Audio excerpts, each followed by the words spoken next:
So I'm gonna give my followers a pass for this. I'm guessing with everything going on with Charlie Kirk, y'all haven't been watching other news. You know, you guys been a little kerfuffled with everything else that's going on. But how the fuck did this get past y'all, right?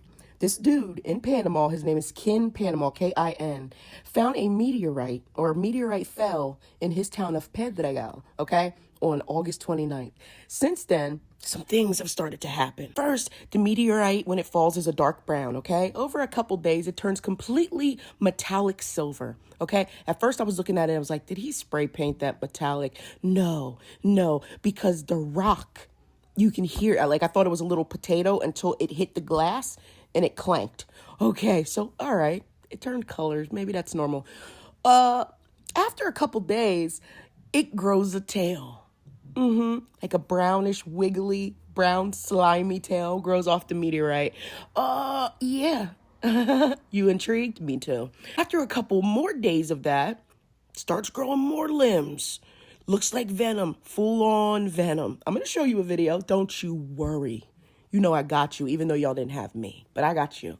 It's full-on venom. Tentacles, moving on its own, detached from the meteor. Oh, yeah, a full-on entity. So this guy, he's speaking in Spanish, but if you go to his page, it'll change it to what he's saying to English.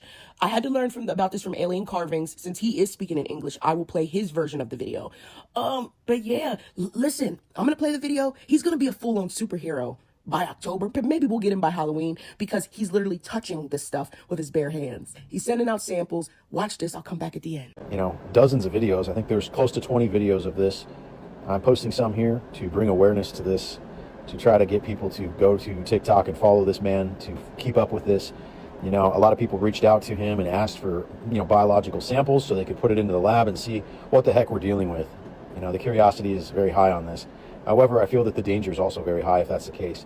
He thought it was a plant to begin with. And here we are, you know, as it continues to grow and he continues to post it, they're starting to call it venom. It looks like a black something, you know, black goo of some form, but it's got definite life form. It moves and you know, it was just staying on the meteor and you know, flexing its little tentacles and things of that nature for many days. He started to take samples for scientists.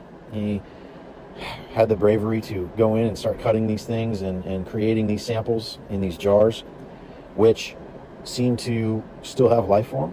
They could be like clones. They may regrow or regenerate. The fact that it's not eating and provides such a life form is very interesting. You know, when the meteor came out, before anything was growing off of it, he had a plant on his desk, and it literally killed the leaf that it touched, and or that it was close to.